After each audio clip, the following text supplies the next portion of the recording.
He's David Carr, NFL Network analyst, and you can see him tonight, NFL Total Access at 6 Eastern. Thursday Night Football continues this week. Jets-Browns exclusively on NFL Network. David, good morning. Thanks for joining us. How would you assess your brother's performance yesterday against Denver? Well, trying to be unbiased, but I sat there and watched the game, and he looked really good. It took some shots down the field. That's the first time I've seen Amari Cooper with 10 targets, catch 10 footballs. So, I mean, for the most part on offense, they moved the ball effectively. Maybe would have liked to come away with a couple more points, going down there in the red zone. But at the end of the day, you got to get some stops on defense and find a way to win that thing. I mean, that's a tough place to play. You go to Denver, altitude's high. You can see the pass rush at the end of the game. A lot's going to be made of that with, Khalil Mack not being out there. And that's a real thing. But at some point, we got to get over it and find a way to get to the quarterback. I mean, Arden Key was gassed, and it just looks like we could have used maybe a rotation or two in there for those guys, because that last drive was a non-existent pass rush, and they had to create it the entire game with, some of Paul Gunther's, schemes and blitz packages, which was effective. But at the end of the game, you got to cover guys, you got to make plays, and you got to find a way to get to the quarterback, and they weren't able to do it. What's harder to explain, Ryan Fitzpatrick or Patrick Mahomes? You know what? I think that really at the end of it, and I was kind of sitting there watching that game with, what Ryan Fitzpatrick was able to do. Quarterbacks at where he's at. I mean, I played against the guy, and it's the first time he was on the field. I remember it was 2004, 2005 in Houston. We were up 21-0 in the first half. We're cruising to victory, which was rare for us. And Ryan Fitzpatrick comes in and just lights it up. Onside kick, touchdown. Like, who is this guy from the Ivy League? So I think at some point, you get to a point, if you're able to stick around long enough physically and stay healthy, mentally, he's seen so much.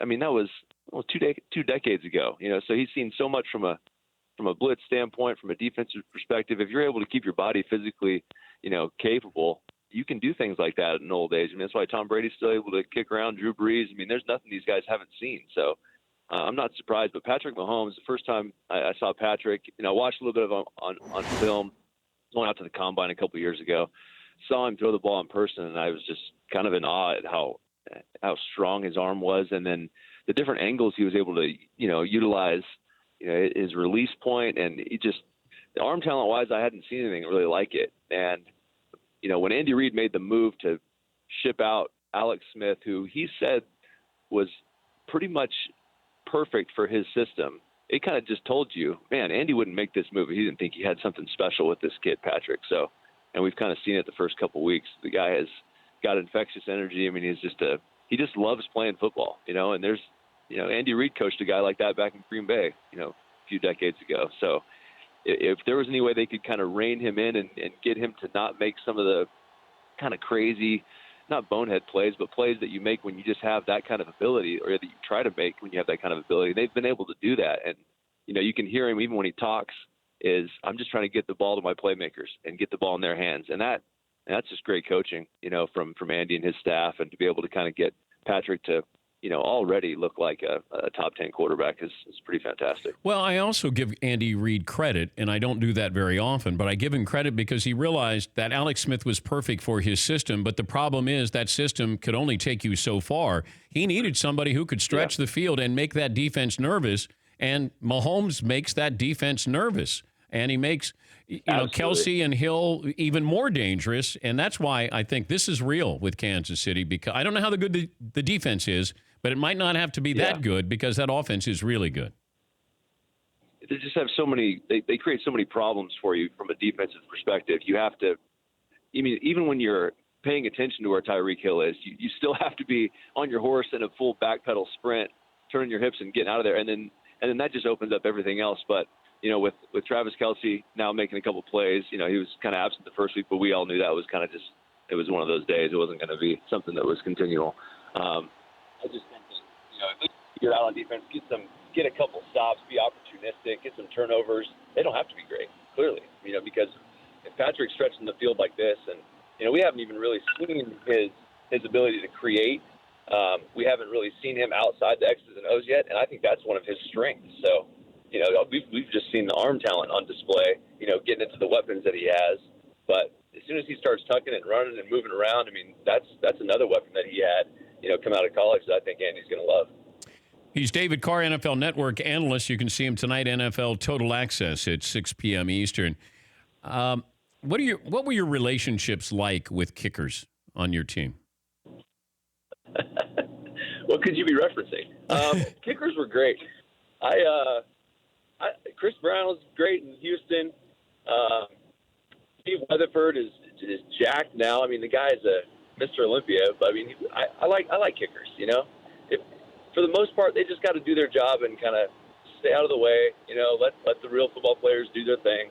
They have a luxury of not ever having to really be in the mix. So they can say things and do things that are kind of outside the grand scheme of what's going on. But yeah, are they real football players, David? See, I get that question a lot, and it's just really hard because they never go to practice. They're never there. They're never in your meetings. You walk down the hallway after you've been in meetings for 4 hours about to go to practice, and they're in there either eating Frosted Flakes or, doing some abs and, on the treadmill. You're like, what? Are these guys part of our team? Are they equipment managers? Like, what's happening here? And then you see them, and then obviously kickers are pretty important because you see them yesterday. I mean, my goodness, how many guys – there's going to be some tryouts for some kickers, I think, today, if I had to guess, around the league. That wasn't very good. How about we did incentive-based contracts for kickers? That if I gave you money per kick, what do you think about that? I think just cash per make. Here it is, and have the head coaches hand them whatever it is after each one, and then maybe we have 2 or 3 guys, and we can just kind of look in their eyes on the sideline and say, yeah, I think you got it. Yeah, you're going to make this one. Send him out there. Because I mean that's. At the end of the day, it's so important. That's what's so crazy is it's so important at the end of games. I mean, when you look at Mason Crosby, that's what was kind of wild. I mean, he didn't lose the game. They tied, but he made 5 kicks, but only one, and even he made the one that they called a timeout on, then he misses the last 52-yard field goal. So he kind of, he sucks. But, it's one of those deals. I wouldn't want to be one. My children are not going to be raised to be kickers. I'll tell you that much. Are you sold on the Jags? Absolutely.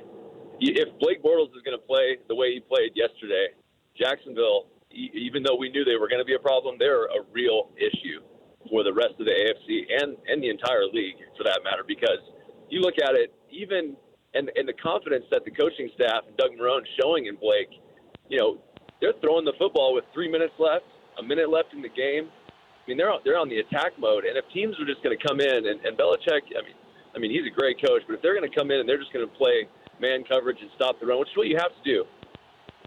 And Blake's just going to go out there and throw the ball the way he did like that. I don't know how you beat him because the defense is just suffocating. You watch Tom, and he's doing everything he can from a matchup standpoint and trying to get the ball to Gronk, but they're double teaming him, 3 or 4 different ways and trying to get other guys involved. But that pass rush is relentless. The linebackers are so fast. It's going to be very difficult for teams to find a way to crack this code because, I mean, New England's as good as anybody at kind of shutting that kind of stuff down and finding ways to get guys the football, but they had no answers, yesterday. Would you trade for Josh Gordon? If I was the Dallas Cowboys, yes, absolutely. I thought what they showed, what Dallas Cowboys showed yesterday with getting Dak involved and Zeke involved in the zone reads and creating some runs for him, I thought was brilliant. And people will say, oh, well, he can't sustain that. Cam Newton's really – I don't care. I don't care if Dak Prescott can only do that for 4 or 5 years. That's what he does, and that's the only way you're going to be successful with how your team is built. So stop trying to make him Tony Romo. He's not. Utilize his ability. Get him a weapon outside that can take some people out of the box, and so they can do more of that stuff, and so the run game's even more effective.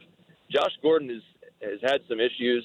He's got some demons. He's got some things he's got to work through. But I think that the guy loves football, and I see the talent when he's out there. And Jerry Jones is taking shots on guys that have done a lot worse than this. So, yeah, I would hope that Jerry would be one of the guys that is on the phone trying to make something happen today. Do you think Dak Prescott's a franchise quarterback? I think Dak Prescott is the Cowboys franchise quarterback. I think what he does with what we saw yesterday is perfect. You know, you don't have to do too much. You know, I know people are going to say only threw for 100 and something yards. You know, that was all that was necessary, you know. And if they can just utilize him the way they did yesterday, they're going to be fine, because I think their defense is going to be good enough to stop some people and make some plays. And I think their pass rush is going to hold up. And if Sean Lee can stay healthy, they'll be fine. Dak has a long way to go, you know, he's still missing guys wide open in the end zone for touchdowns. He misses throws that you just shouldn't miss. But, you know, at the end of the day, he has other abilities, and he showed those yesterday. So if Scott Linehan were smart and Jason Garrett are smart, and they are, just go with that. Stick with that. Utilize him in the run game. It's a weapon. He's part of the run game, and it helps Zeke. You know, so do that. And if he grows as a passer, great. You know, if he doesn't, then you know where your bread's buttered, man. Just stick with it. David, good to catch up with you as always, and thanks for joining us. You got it, man. Thanks for having me. That's David Carr, NFL Network analyst, former NFL quarterback. He's usually the poster child when I tell you how talented somebody is, and I thought he was extremely talented. But you come out of Fresno State, but you get in a bad situation where I think he was sacked an average of 60 times through his first 3 seasons. Unheard of numbers. And he never had confidence back there. And it's so hard to get it back. That's really the key. It's hard to get it back. And that's where I see these young quarterbacks. And if you get thrown in, what are you getting thrown into? And is there a lifeline to take you out of that or help you with that? For more Dan Patrick Show, tune to Audience Channel 239 on DirecTV or download the Dan Patrick Show app.